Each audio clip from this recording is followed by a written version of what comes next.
Hi friends, मैं हूं सुशील कुमार। आप देख रहे हैं बायो गाइड एसके। हम लोग क्लास 10th की आज फिर से प्राथमिक चैप्टर से शुरू करते हैं। फर्स्ट चैप्टर से हम लोग आज शुरू करते हैं। हम लोग का जो प्रथम चैप्टर है, प्रथम अध्याय है, वो है लाइफ प्रोसेस, जैव प्रक्रम। लाइफ प्रोसेस, जैव प्रक्रम। आप लोग क्लास 10th की सिलेबस यदि पता ना हो तो हमारे 10th प्लेलिस्ट में जाकर के सिलेबस देख सकते हैं। वहाँ सिलेबस अवेलेबल हम लोगों को कर दिया है, मैंने सिलेबस अवेलेबल कर दिया है। और इसका बायोलॉजी का बेसिक नॉलेज हम लोगों ने क्लास 9th में ही पढ़ चुके हैं, लेकिन फिर भी एक बार देख लेते हैं। तो बेसिक नॉलेज में क्या आता है? बायोलॉजी। तो बायो दो शब्द से बना है, बायो और लोगस। नहीं, बायोलॉजी दो शब्द से बना है, बायो और लोगस। बायो का मीन्स होता है लाइफ, लोगस का मतलब होता है स्टडी, यानी लाइफ के बारे में स्टडी, यानी सजीव के बारे में अध्ययन को ही हम लोग क्या कहते हैं? बायोलॉजी कहते हैं। तो बायोलॉजी एक लैटिन शब्द है, याद रखिएगा। बायोलॉजी कैसा शब्द है? लैटिन शब्द है। बायोलॉजी कैसा शब्द है? लैटिन शब्द है। और इस शब्द का प्रयोग लेमार्क नामक साइंटिस्ट ने किया था। किस साइंटिस्ट ने किया था? लेमार्क नामक साइंटिस्ट ने किया था। लेकिन बायोलॉजी का जनक अरस्तु साहब को कहा जाता है। बायोलॉजी का जनक अरस्तु साहब को कहा जाता है। नहीं, बायोलॉजी कैसा शब्द है? लैटिन शब्द है। बायोलॉजी शब्द का प्रयोग किस वैज्ञानिक ने किया? लेमार्क नामक वैज्ञानिक ने किया। नहीं, और बायोलॉजी का जनक कौन कहलाता है? अरस्तु कहलाता है। क्लियर? बायोलॉजी का परिभाषा क्या देंगे? विज्ञान की वह शाखा जिसके अंतर्गत सजीवों के बारे में अध्ययन करते हैं उसे बायोलॉजी या जीव विज्ञान कहते हैं। क्लियर? जीव विज्ञान की वह शाखा जिसके अंतर्गत सजीवों के बारे में अध्ययन करते हैं उसे जीव विज्ञान या बायोलॉजी कहते हैं। बायोलॉजी लैटिन शब्द है, जिसका जनक कौन है? बायोलॉजी शब्द का जनक लेमार्क नामक वैज्ञानिक को कहा जाता है, लेकिन बायोलॉजी का जनक, जीव विज्ञान का जनक अरस्तु नामक वैज्ञानिक को कहा जाता है। क्लियर? तो हम लोग अब चलते हैं क्लास 10th पे। क्लास 10th की सिलेबस आप लोगों को मैंने बता चुका है, आप लोग देख सकते हैं प्लेलिस्ट में जाकर के। तो हम लोग क्लास 10th का शुरू करते हैं। लाइफ प्रोसेस, जैव प्रक्रम क्या है? नहीं, जैव प्रक्रम, लाइफ प्रोसेस। देखिए, जैव मतलब वो एक क्रियाएं, ये एक क्रिया का समूह है। क्रियाओं का क्या है? समूह है। जैव क्रियाओं मतलब वैसी क्रियाओं जिससे सजीवों को क्या होती है? अनुरक्षण मिलती है, यानी वो जीवित रहने में सक्षम हो पाते हैं। वैसी क्रिया का जो ग्रुप होता है उसी को हम लोग लाइफ प्रोसेस कहते हैं। क्योंकि वो सारी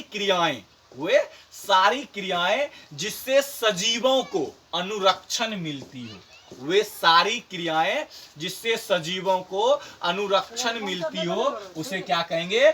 जैव प्रक्रम कहेंगे, लाइफ प्रोसेस कहेंगे। क्या बताए? लाइफ प्रोसेस क्या कहेंगे? वे सारी प्रक्रियाएं जिससे सजीवों को जीने में या अनुरक्षण प्राप्त होती है, अनुरक्षण मिलती है, उसी को हम लोग क्या कहते हैं? जैव प्रक्रम कहते हैं, लाइफ प्रोसेस कहते हैं। इसके अंतर्गत मुख्य रूप से 4 बिंदु पे हमको चर्चा करना है। हम लोग का जो पहला बिंदु है वो है न्यूट्रिशन। न्यूट्रिशन, इसको हिंदी में हम लोग कहते हैं पोषण। क्लियर? दूसरा जो मेरा मुख्य बिंदु है वो है रिस्पायरेशन। क्या है? रिस्पायरेशन, इसको हम लोग कहते हैं श्वसन। नहीं, अगला जो मेरा बिंदु है वो है ट्रांसपोर्ट या ट्रांसपोर्टेशन। ट्रांसपोर्ट या ट्रांसपोर्टेशन, इसको हिंदी में हम लोग कहते हैं परिवहन। और चौथा जो मेरा मुख्य पॉइंट है वो है एक्सक्रिएशन। एक्सक्रिएशन यानी उत्सर्जन। यानी हम लोग लाइफ प्रोसेस क्या बताए? वे सारी प्रक्रियाएं जिससे सजीवों को क्या होती है? अनुरक्षण होती है, यानी जीने में सहायक होती है, जीने में सक्षम होती है। वे सारी क्रियाओं को क्या कहते हैं? लाइफ प्रोसेस कहते हैं, जैव प्रक्रम कहते हैं। इसके अंतर्गत हमको मुख्य रूप से 4 बिंदुओं पे चर्चा करना है। पहला क्या है? हम लोग का न्यूट्रिशन यानी पोषण। दूसरा हम लोग का क्या है? श्वसन, रिस्पायरेशन। तीसरा क्या है? ट्रांसपोर्टेशन, परिवहन। और चौथा क्या है? एक्सक्रिएशन यानी उत्सर्जन। ये चारों के बारे में हमको डिटेल्स में अध्ययन करना है। तो हम लोगों ने बारी बारी से अध्ययन करते हैं। क्लियर? हम लोग पहले देखते हैं, हम लोग का पहला जो था वो क्या था? न्यूट्रिशन। न्यूट्रिशन यानी पोषण। नहीं, पोषण। अब देखिए पोषण क्या होता है, यानी ये भी क्या है? जैव प्रक्रम की एक भाग है। नहीं, तो जैव प्रक्रम की वैसी क्रिया या वैसी जैव प्रक्रम कह सकते हैं, जैव प्रक्रम की वैसी क्रिया जिसके द्वारा मनुष्य भोजन ग्रहण करता है, जिसके द्वारा मनुष्य भोजन ग्रहण करता है, उसी को हम लोग क्या बोलते हैं, न्यूट्रिशन बोलते हैं, पोषण बोलते हैं। वैसा जैव प्रक्रम जिसके द्वारा सजीव क्या करता है, भोजन ग्रहण करता है, उस प्रोसेस को हम लोग क्या कहते हैं, न्यूट्रिशन कहते हैं, पोषण कहते हैं। यदि एक लाइन में बोलें, यदि एक लाइन में बोलें तो क्या कहेंगे, सजीवों को, सजीवों भोजन ग्रहण करने की जो विधि होती है, सजीवों को भोजन करने की जो विधि होती है, भोजन ग्रहण करने की जो विधि होती है, उसी प्रोसेस को हम लोग न्यूट्रिशन बोलते हैं, पोषण बोलते हैं। क्लियर? सजीवों को भोजन करने की विधि को क्या कहते हैं, न्यूट्रिशन कहते हैं, पोषण कहते हैं। या तो कह सकते हैं जैव प्रक्रम की वैसी विधि जिसके द्वारा सजीव क्या करते हैं, अपना भोजन ग्रहण करते हैं, उसे क्या कहते हैं, न्यूट्रिशन कहते हैं, पोषण कहते हैं। दोनों सेम बात है, आप जैसे लिखिए। क्या, अब हम पोषण का टाइप्स देख लेते हैं। पोषण दो टाइप्स का होता है। पोषण जो होता है वो दो टाइप्स का होता है। पहला होता है autotrophic, autotrophic nutrition, autotrophic nutrition. देखिए ऑटोट्रॉफिक न्यूट्रिशन तो आप लोगों को पता है, नहीं? पहला की बात कर लेते हैं, नहीं? इसका हिंदी होता है स्वपोषण, स्वपोषण। तो देखिए अब ओटो, ओटो का मतलब होता है सेल्फ, ओटो का क्या मतलब होता है, सेल्फ, और ट्रॉफिक का मतलब होता है न्यूट्राइज। ऑटोट्रॉफिक न्यूट्रिशन या ऑटोट्रॉफिक यानी सेल्फ, इसका मतलब ट्रॉफिक का मतलब न्यूट्रिशन, नहीं, यानी सेल्फ मतलब स्वयं, यानी वैसी। अब ऑटोट्रॉफिक तो क्या बताएंगे, ऑटोट्रॉफिक न्यूट्रिशन, नहीं तो वैसी पोषण। अब देखिए वैसी पोषण जिसमें सजीव अपना भोजन स्वयं निर्माण करते हैं, वैसे सजीव मतलब वैसी क्रिया जिसमें सजीव अपना भोजन स्वयं निर्माण करते हैं, उसे स्वपोषण कहते हैं। क्लियर? या तो एक लाइन में बोले क्या, जो जीव अपना भोजन स्वयं बनाता है, नहीं, यानी वैसी प्रक्रियाएं जिस प्रक्रियाएं से जीव अपना भोजन स्वयं बनाती है, नहीं, समझ में आया? ऑटोट्रॉफिक न्यूट्रिशन मतलब स्वपोषण, स्वपोषण यानी पोषण जो करेगा वो क्या करेगा, स्वयं करेगा, यानी वैसा पोषण जिसमें सजीव अपना भोजन स्वयं निर्माण करता है, वैसा पोषण जिसमें सजीव अपना भोजन स्वयं निर्माण करता है, उसे क्या कहते हैं, स्वपोषण कहते हैं। वह क्रिया क्या कहलाती है, और स्वपोषण कहलाती है। और वह जो जीव होता है वह स्वपोषी जीव कहलाता है। क्या कहलाता है, स्वपोषी जीव कहलाता है।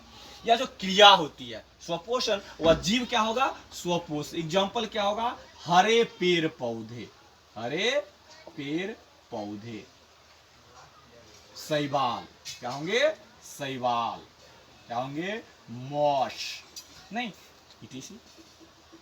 ये सारे जीव होते हैं, हरे पेड़ पौधे, शैवाल, मॉश हो गए, ये सारे जीव क्या होते हैं, अपना भोजन स्वयं बनाते हैं। हम लोग देखते हैं पौधा क्या खाना बना रहा है, नहीं देखते हैं ना, तो अपना भोजन स्वयं निर्माण कर लेते हैं और स्वयं खा लेते हैं, नहीं, तो अपना जो जीव अपना भोजन स्वयं निर्माण कर लेता है उसे स्वपोषी कहते हैं, नहीं। वैसा प्रक्रम, सॉरी वैसा पोषण जिसमें सजीव अपना भोजन स्वयं निर्माण करता है, स्वपोषण कहलाता है। क्लियर? पहला हो गया। अब हम लोग दूसरा देख लेते हैं। दूसरा हम लोग का क्या है, हेटेरोट्रॉफिक न्यूट्रिशन। ऑटोट्रॉफिक हम लोग को समझ में आ गया। अब हम लोग पढ़ेंगे हेटेरोट्रॉफिक न्यूट्रिशन, नहीं, heterotrophic, heterotrophic, heterotrophic nutrition. Clear? अब देखिए हेटेरो मतलब होता है अदर, हेटेरो मतलब क्या होता है, अदर, और ट्रॉफिक मतलब न्यूट्रिशन आप समझ रहे हैं। इसको हिंदी में हम लोग कहते हैं परपोषण। देखिए नाम से पता है, पर मतलब कोई और, पर आदमी, दूसरा आदमी, नहीं, दूसरा जीव, दूसरा सजीव, यानी पोषण का ही विधि है, नहीं, तो पोषण की वैसी विधि, पोषण की वैसी विधि जिसमें सजीव दूसरे आदमी पर, दूसरे सजीव पे निर्भर रहते हैं। किसके लिए? भोजन के लिए। क्लियर। वैसा पोषण जिसमें सजीव दूसरे जीवों से अपना भोजन ग्रहण करते हैं, उसे क्या कहते हैं? परपोषण कहते हैं। वैसा पोषण जिसमें सजीव दूसरे सजीव से, चाहे दूसरे जीव से भोजन अपना ग्रहण करते हैं, उसे क्या कहते हैं? परपोषण कहते हैं। क्लियर। वह जीव क्या कहलाएगा? परपोषी। एग्जाम्पल में मनुष्य नहीं, कुत्ता, शेर, etc। यानी हरे पेड़ पौधे को छोड़ करके सभी आ जाएंगे। क्लियर। अब हम लोग देख लेते हैं हेटेरोट्रॉफिक के प्रकार क्या होते हैं, यानी परपोषण के भी प्रकार। परपोषण के भी प्रकार हम लोगों ने तुरंत परपोषण पढ़ा। परपोषण क्या पढ़ा? यानी पोषण की वैसी विधि। किसकी विधि है? पोषण की। पोषण की वैसी विधि जिसमें सजीव क्या होता है? दूसरे जीवों पे भोजन के लिए निर्भर रहता है, उसे परपोषण कहते हैं। क्लियर। परपोषण 3 प्रकार का, परपोषण 3 प्रकार का आता है। पहला आता है सेप्रोफाइटिक न्यूट्रिशन। सेप्रोफाइटिक, इसको हम लोग हिंदी में कहते हैं मृत जीवी। मृत जीवी परपोषण। दूसरा है पारासाइटिक,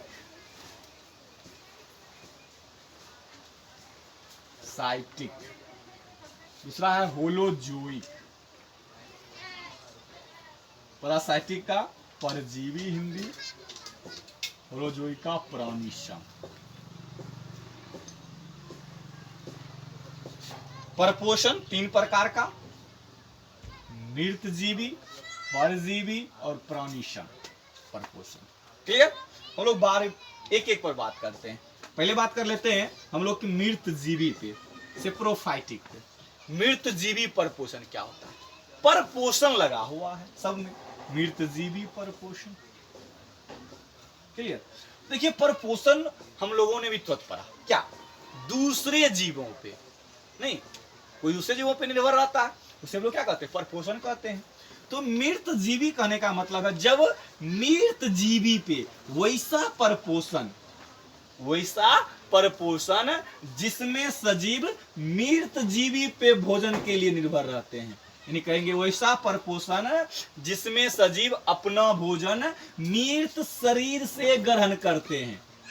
वैसा परपोषण जिसमें सजीव अपना भोजन मृत जीव या सरे गले, बराबर नहीं, सरे गले क्या है? मृत जीव से अपना भोजन ग्रहण करते हैं, उसे क्या कहते हैं? सेप्रोफाइटिक न्यूट्रिशन कहते हैं, मृत जीवी न्यूट्रिशन कहते हैं। क्लियर। एग्जाम्पल में क्या आ जाएगा? जीवाणु, विषाणु, कवक, ये सब क्या जाएंगे? मृत जीवी में। यानी वैसा परपोषण जिसमें जीव अपना भोजन मृत शरीर से ग्रहण करते हैं। ये क्लियर हो गया। अब देखिए परजीवी, देखिए पर इसमें भी आ गया, परजीवी परपोषण। नाम क्या है? परजीवी परपोषण। अब देखिए ये क्या क्या है? पैरासाइटिक न्यूट्रिशन, यानी पर मतलब दूसरा, यानी वैसा परपोषण, यानी परपोषण की वैसी विधियां जिसमें सजीव दूसरे सजीव से सट के, एक जीव दूसरे जीव से क्या करता है? सट करके या चिपक करके अपना भोजन ग्रहण करता है। क्लियर। समझ में आया? एक जीव दूसरे जीव से सटकर या चिपक कर जब भोजन ग्रहण करता है तो उस क्रिया को क्या कहते हैं? परजीवी। क्या कहते हैं? परजीवी। एग्जाम्पल देख लेते हैं। अमरबेल, जू, etc।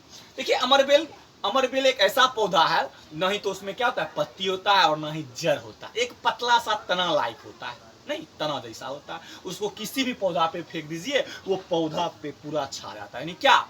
जिस पौधा पे हम लोग फेंकते हैं उसका खाना कौन खा लेता है? ये अमरबेल का स्कूटा खा लेता है। नहीं, सत के दूसरा ग्रहण का हुआ। उसी प्रकार जू जब तक हम लोग के सर में है, क्या कर रहा है? हम लोग का खून वो ले रहा है, नहीं, और वो जीवित है। तो यानी वैसा परपोषण जिसमें एक जीव दूसरे जीव से सटकर या चिपककर भोजन ग्रहण करते हैं, उस विधि को परजीवी परपोषण कहते हैं। क्लियर। अब हम लोग देखते हैं होलोजोइक न्यूट्रिशन, प्राणी संपरपोषण। क्या है? प्राणी संपरपोषण। अब देखिए प्राणी सम में क्या होगा, वैसा परपोषण जिसमें सजीव अपना भोजन कॉम्प्लेक्स कंपाउंड, कॉम्प्लेक्स कंपाउंड मतलब क्या, संयुक्त यौगिक से ग्रहण करते हैं। आप लोग केमिस्ट्री में पढ़े होंगे यौगिक किसे कहते हैं, दो या दो से अधिक तत्वों के मेल से बने को यौगिक कहते हैं, नहीं तत्व मिलता है। अब होलोजोइक में क्या समझेंगे, जो कॉम्प्लेक्स फूड खाता है, कॉम्प्लेक्स कंपाउंड लेता है, यौगिक लेता है। जैसे आप जल जो ग्लूकोज खाता है, जो ग्लूकोज का C6H12O6, ये तो अब कंपाउंड हुआ, यौगिक हुआ ना, कार्बन है, हाइड्रोजन है, ऑक्सीजन। उसी प्रकार चीनी ले, तो जो नहीं, इसका एग्जांपल क्या जाएगा, मनुष्य आएगा ही आएगा, गाय आ जाएगा, भैंस आ जाएगा, कुत्ता, बिल्ली, शेर, गीदड़ इत्यादि। क्लियर। बोलो जो समझ में आया बात। याद रखने की बात सोचिए, जब सरे गले मृत पर जो जीव खाएगा उसे सेप्रोफाइटिक कहेंगे, दूसर का आदमी में सटकर रहेगा, चिपक कर रहेगा, उसे परजीवी कहेंगे, और जब कॉम्प्लेक्स खाएगा, यौगिक को खाएगा तो होलोजोइक कहेंगे। क्लियर। ये आपका था परपोषण। क्लियर। आपका ये परपोषण समाप्त हुआ। अब हम लोग पढ़ेंगे, परपोषण के प्रकार भी पढ़ लिए। क्लियर। अब हम लोग देखते हैं कि स्वपोषण की क्रिया कैसे होती है। हम लोगों ने स्वपोषण के बारे में पढ़ा कि अपना भोजन वो स्वयं बनाता है, अपना भोजन स्वयं बनाता है, उसे क्या कहते हैं, स्वपोषण कहते हैं। अभी जस्ट पढ़े तो कैसे बनाता है वो अपना खाना, वो कैसे अपना खाना बनाता है वो हम लोग पढ़ेंगे। नहीं आगे हम लोग का पॉइंट आया फोटोसिंथेसिस।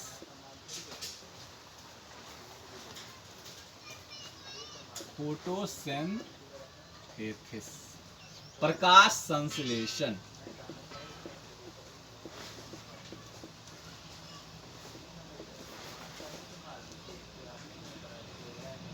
प्रकाश संश्लेषण। अब क्या है प्रकाश संश्लेषण, क्या है प्रकाश संश्लेषण। अब देखिए जिस विधि से, एक लाइन में इसका एग्जाम परिभाषा बनाए, जिस विधि से पौधा अपना खाना बनाते हैं उसे ही क्या कहते हैं, प्रकाश संश्लेषण कहते हैं। बताए थे ना, पौधा अपना खाना क्या करता है, स्वयं बनाता है। तो स्व प्रकाश संश्लेषण का परिभाषा क्या देंगे, जिस विधि से पौधा अपना खाना स्वयं बनाते हैं उसे क्या कहते हैं, प्रकाश संश्लेषण कहते हैं। क्या कहते हैं, प्रकाश संश्लेषण कहते हैं। अब बात समझ में, जिस विधि से पौधा अपना खाना बनाएंगे उस विधि को क्या कहेंगे, प्रकाश संश्लेषण कहेंगे। क्या कहेंगे, प्रकाश संश्लेषण कहेंगे। ऐसा समझ में। अब प्रकाश संश्लेषण की क्रिया विधि, प्रकाश संश्लेषण होता कैसे है, तो प्रकाश संश्लेषण का कैसे होता है, तो प्रकाश संश्लेषण कोई भी पौधा होता है, नहीं पौधा में क्या होता है, पौधा हरा होता है, नहीं होता है हरा, आप लोगों ने जाना है, किसके कारण होता है, तो क्लोरोफिल के कारण। पौधा क्या होता है, हरा होता है, किसके कारण, तो क्लोरोफिल के कारण। क्लोरोफिल के कारण पौधा क्या होता है, हरा होता है, नहीं होता है हरा, क्लोरोफिल के कारण। तो क्या होता है, क्रिया विधि हम लोग क्या पढ़ेंगे कि पौधों में उपस्थित, पौधों में उपस्थित क्लोरोफिल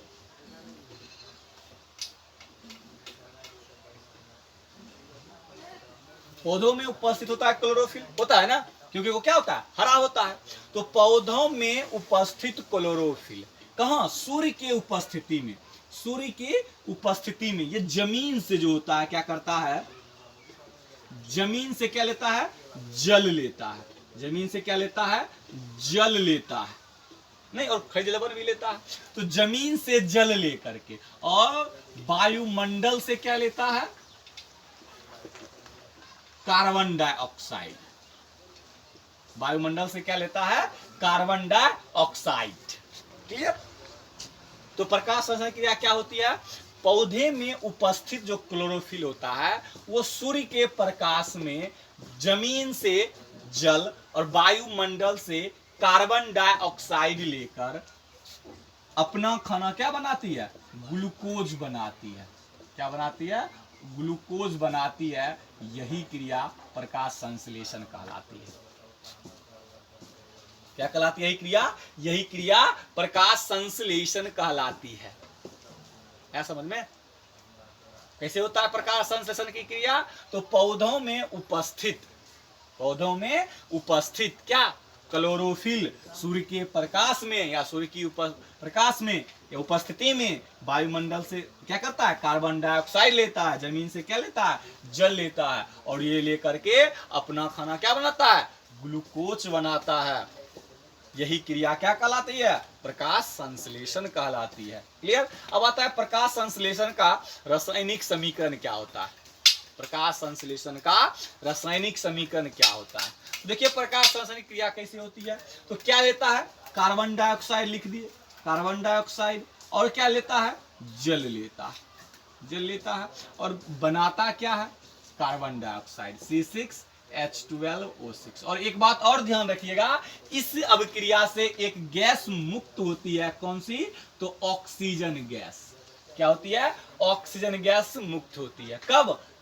जो पौधा में क्या होता है? क्लोरोफिल होता है। क्या होता है? क्लोरोफिल, और सूर्य का प्रकाश। क्लियर? सही समीकरण क्या लिखेंगे? CO2 plus H2O is equal to presence of chlorophyll and presence of sunlight। नहीं, क्या बनाएगा product? C6H12O6 plus O2। Clear? तो यही है मेरा ग्लूकोज का जो मॉलिक्यूलर स्ट्रक्चर होता है, क्या होता है? C6H12O6।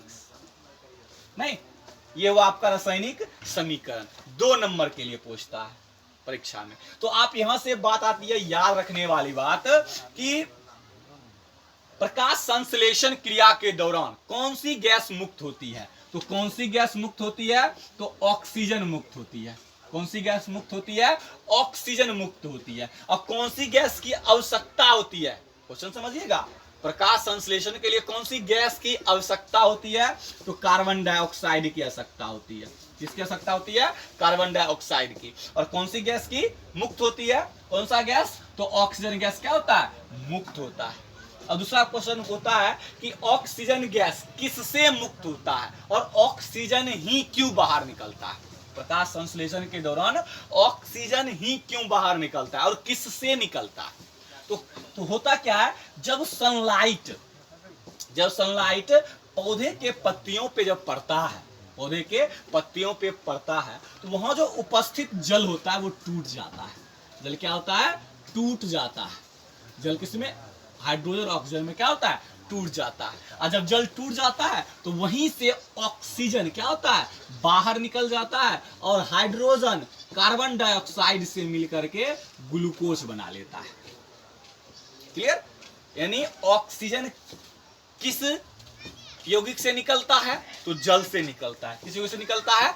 जल से निकलता है।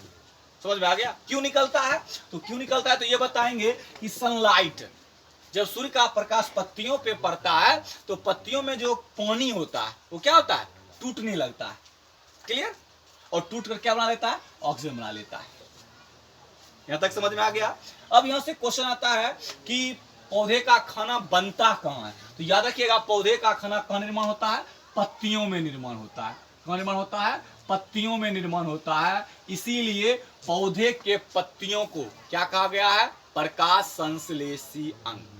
प्रकाश संश्लेषी अंग। प्रकाश संश्लेषी अंग किसे कहा गया है? तो पत्तियों को कहा गया है। किसको कहा गया है? पत्तियों को। और प्रकाश संश्लेषी अंगक किसे कहा गया है? प्रकाश संश्लेषी अंगक किसे कहा गया है? तो कहा गया है क्लोरोफिल को। याद रखिएगा, क्लोरोफिल को। क्लोरोफिल को क्या कहा गया है? प्रकाश संश्लेषी अंगक। और पत्तियों को कहा गया है प्रकाश संश्लेषी अंग। ठीक है? अब बात आती है कि और दूसरा क्वेश्चन, ये समझ में आ गया यहां तक? अब दूसरा क्वेश्चन पूछता है कि प्रकाश संश्लेषण में किन किन सामग्रियों की आवश्यकता होती है? प्रकाश संश्लेषण की क्रिया में किन किन सामग्रियों की आवश्यकता होती है? तो सबसे पहला सामग्री जो इंपॉर्टेंट है हम लोग का, वो क्या रहेगा? क्लोरोफिल। क्लोरोफिल। दूसरा सूर्य का प्रकाश इसकी उपस्थिति में होता है, इसकी उपस्थिति में होता है। और हम लोग का पदार्थ क्या चाहिए? कार्बन डाइऑक्साइड और क्या चाहिए? जल। नहीं, ये दोनों हम लोग का पदार्थ हुआ और इसकी उपस्थिति में होता है। क्लियर? तो ये हम लोग को चार चीज चाहिए, किसके लिए? प्रकाश संश्लेषण क्रिया के लिए, जिसे हम लोग क्या कहते हैं? प्रकाश संश्लेषण की कच्ची सामग्रियां या प्रकाश संश्लेषण की सामग्री। आई बात समझ में? अब हम लोग देखते हैं प्रकाश संश्लेषण के टाइप्स। नहीं, प्रकाश संश्लेषण 2 टाइप्स के होते हैं। प्रकाश संश्लेषण 2 प्रकार के होते हैं। पहला होता है लाइट रिएक्शन।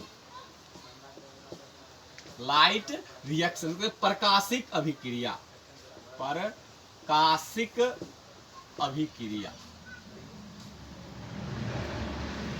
दूसरा क्या होता है? Dark reaction. डार्क रिएक्शन, इसको हम लोग कहते हैं अप्रकाशिक अभिक्रिया। इसको दूसरा हील रिएक्शन भी कहते हैं। हील रिएक्शन, अप्रकाशिक अभिक्रिया। प्रकाश संश्लेषण 2 प्रकार के। पहला क्या होता है? लाइट रिएक्शन यानी प्रकाशिक अभिक्रिया। दूसरा क्या होता है? डार्क रिएक्शन, अप्रकाशिक अभिक्रिया। इसी का दूसरा नाम क्या है? Hill reaction. क्लियर? तो हम लोग बारी बारी से देखते हैं। पहले देखते हैं लाइट रिएक्शन, प्रकाशिक अभिक्रिया क्या है। तो जब प्रकाश संश्लेषण की क्रिया, जब प्रकाश संश्लेषण की क्रिया क्या हो? सूर्य की उपस्थिति में हो, सूर्य की उपस्थिति में हो, प्रेजेंस ऑफ सनलाइट में हो, सूर्य की उपस्थिति में हो, तो उसे हम लोग क्या कहते हैं? लाइट रिएक्शन कहते हैं। क्या कहते हैं? लाइट रिएक्शन कहते हैं। जब प्रकाश संश्लेषण की क्रिया सूर्य की उपस्थिति में हो, उसे हम लोग क्या कहते हैं? प्रकाशिक अभिक्रिया कहते हैं। और जब प्रकाश संश्लेषण की क्रिया क्या हो? सूर्य की अनुपस्थिति में हो, सूर्य की अनुपस्थिति में हो, तो उसे हम लोग क्या कहते हैं? डार्क रिएक्शन कहते हैं। या इसे हील नामक वैज्ञानिक ने बताया। कौन वैज्ञानिक बताया था? हील नामक वैज्ञानिक ने बताया था, इसलिए इसे हील रिएक्शन भी कहा जाता है। हील रिएक्शन भी कहा जाता है। अब सोचिए, अभी तुरंत हम लोगों ने पढ़ा था कि प्रकाश संश्लेषण के लिए 4 चीज आवश्यकता है। कौन कौन? क्लोरोफिल, सूर्य का प्रकाश और कार्बन डाइऑक्साइड, जल। सूर्य का प्रकाश, अब यहाँ सूर्य अप्रकाशिक अभिक्रिया कर रहा है, जब क्या होगा? सूर्य की अनुपस्थिति में होगा। प्रकाशिक अभिक्रिया तो ठीक है, क्या कर रहा है? जब प्रकाश संश्लेषण की क्रिया सूर्य की उपस्थिति में होता है, उसे लाइट रिएक्शन कहते हैं। लेकिन अप्रकाशिक अभिक्रिया क्या कर रहा है? जब सूर्य की अनुपस्थिति में। संभव होगा? संभव होगा, लेकिन खाना का निर्माण नहीं होगा। याद रखिएगा, ग्लूकोज का निर्माण सिर्फ प्रकाशिक अभिक्रिया में होता है। अप्रकाशिक अभिक्रिया में ग्लूकोज का निर्माण नहीं होता है। क्या होता है? ग्लूकोज का निर्माण किस में होता है? प्रकाशिक अभिक्रिया में, लाइट रिएक्शन में। डार्क रिएक्शन में ग्लूकोज का निर्माण नहीं होता है। वहां सिर्फ ग्लूकोज का क्या होता है? आंशिक विघटन होता है। पूछेगा आंशिक विघटन किस अभिक्रिया में होता है? तो हील रिएक्शन, डार्क रिएक्शन में होता है। हील रिएक्शन में होता है। क्लियर? और ग्लूकोज का निर्माण किस अभिक्रिया में होता है? लाइट रिएक्शन में होता है। किस अभिक्रिया में होता है? लाइट रिएक्शन में होता है। और ये याद रखिएगा, अधिकतर पौधा लाइट रिएक्शन ही करता है। अधिकतर पौधा लाइट रिएक्शन ही करता है। कुछ मतलब पौधा डार्क रिएक्शन करता है। जो डार्क रिएक्शन करता है वो लाइट रिएक्शन भी करता है, लेकिन जो लाइट रिएक्शन करता है वो डार्क रिएक्शन नहीं करता है। आपको समझ में आया होगा, कुछ पौधा का नाम सुने होंगे। क्या करता है? हमेशा ऑक्सीजन छोड़ता है, जैसे पीपल, तुलसी। यानी उस पौधे क्या करते हैं? डार्क रिएक्शन में भी भाग लेते हैं और लाइट रिएक्शन में भी भाग लेते हैं। आया समझ में? तो ये था आपका न्यूट्रिशन पढ़े, और न्यूट्रिशन इन प्लांट भी हम लोगों ने पढ़ लिए। पौधों में न्यूट्रिशन कैसे होता है? तो प्रकाश संश्लेषण के द्वारा होता है। और ये सब क्या है हम लोगों ने देख लिया। न्यूट्रिशन पर पौधों में हम लोगों ने पढ़ लिया। तो अब हम लोग पढ़ेंगे न्यूट्रिशन इन एमोबा, यानी न्यूट्रिशन इन एमोबा।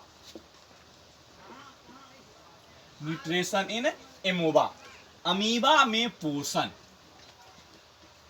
अमीबा में पोषण, न्यूट्रिशन इन एमोबा। तो अब अमीबा में पोषण कैसे होता है, न्यूट्रिशन कैसे होता है, उसके बारे में हम लोग चर्चा कर लेते हैं। हम लोग जानते हैं कि अमीबा क्या होती है, एक कोशिकीय सेपलेस ऑर्गेनिज्म होती है, एक कोशिकीय सेपलेस यानी अनिश्चित आकार का जीव होता है अमीबा। अमीबा क्या होता है, एक कोशिकीय और अनिश्चित आकार का जीव होता है। ये जो अपना सारा काम करते हैं, किसके सहारे करते हैं, कूट पाद के सहारे, जिसको हम लोग सूडोपोडिया कहते हैं, सूडोपोडिया, सूडोपोडिया कहते हैं। क्लियर, यानी कूटपाद जिससे वो चलता है, यानी सारा क्रिया अमीबा कूटपाद के सहारे करता है। क्वेश्चन भी आता है अमीबा किसके सहारे चलता है, तो कूटपाद के सहारे, और इंग्लिश में बोले तो सूडोपोडिया के सहारे। क्या, तो अमीबा क्या होता है, एक कोशिकीय और निश्चित आकार का जीव होता है। अब मान इस जीव होता है नहीं, अब इसके सामने जब कोई भोजन आता है, कोई फूड पार्टिकल आता है,